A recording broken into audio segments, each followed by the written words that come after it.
Hello everyone, I'm Dong Yuzhen from Department of Gastroenterology, the first hospital of China Medical University. In this part, we will learn the complication of hepatic cirrhosis. First, gastrointestinal bleeding, including three aspects: esophageal variceal bleeding, portal hypertensive gastrophy, and peptic ulcer. First, bleeding of esophageal and gastric varices. Common complications of portal hypertension. It is usually manifested as sudden hepatomesis or chalk-like stool. The second, portal hypertensive gastropathy. The proliferation of portal vein branches and the expansion of capillaries lead to extensive bleeding of gastric mucosa, which is manifested by repeated or continuous hematemesis and black stool. The third, peptic ulcer. Portal hypertension makes the gastric mucosa vein return slowly. The barrier function is weakened, and it is easy to cause peptic ulcer or even bleeding. The second complication is infection. Spontaneous bacterial peritonitis is common. Ascites is a good culture medium for bacteria in acute bacterial peritonitis caused by non-abdominal organ infection. Ascites in patients with liver cirrhosis are easy to cause the disease after ascites appear. The pathogenic bacteria are mostly gram-negative bacilli. Other parts of infection are also common, such as biliary tract infection, lung infection, urinary tract infection, and so on. Hepatic encephalopathy syndrome of central nervous system dysfunction based on metabolic disorders caused by liver dysfunction or portal systemic shunt on the basis of cirrhosis. The pathogenesis of hepatoencephalopathy has the following several theories: ammonia poisoning theory, pseudoneurotransmitter theory,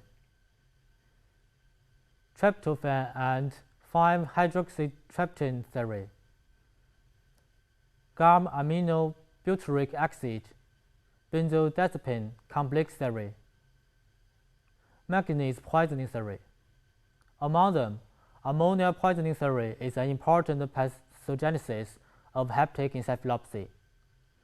About hepatic encephalopathy, we will explain in detail in the chapter Hepatic Encephalopathy.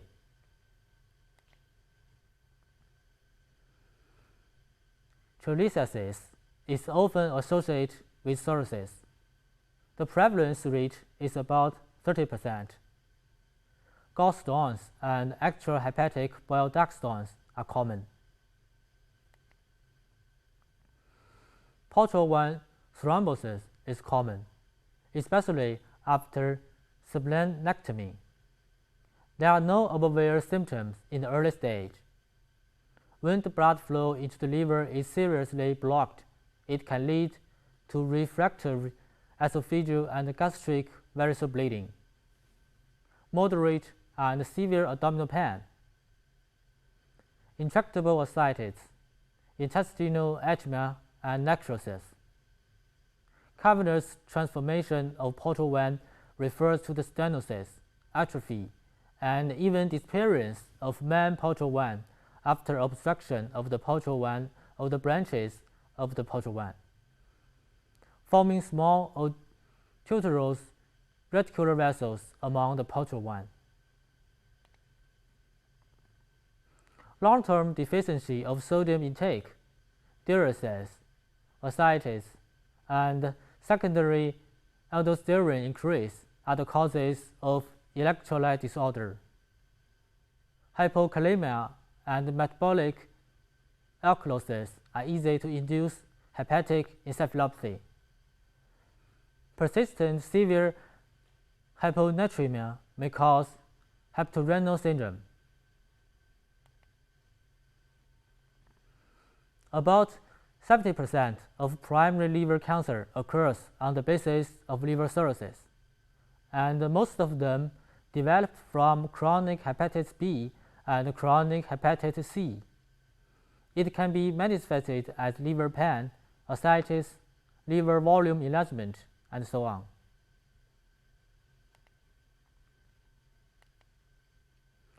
Patients with hepatorenal syndrome had no renal parenchymal lesions. Renal failure occurred due to portal hypertension, systemic circulation vascular bed dilation caused by various vasodilators. The renal cortex perfusion insufficiency caused by massive ascites.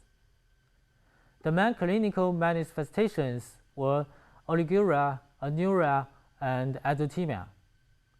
The prognosis is poor. 80% of the rapid advanced type patients died within 2 weeks. Hepatopulmonary syndrome refers to hypoxemia caused by pulmonary macrovascular dilation on the basis of liver disease.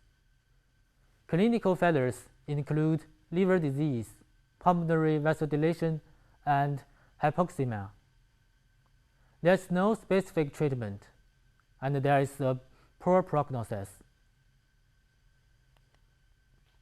Okay, that is all for this section. Thank you for listening.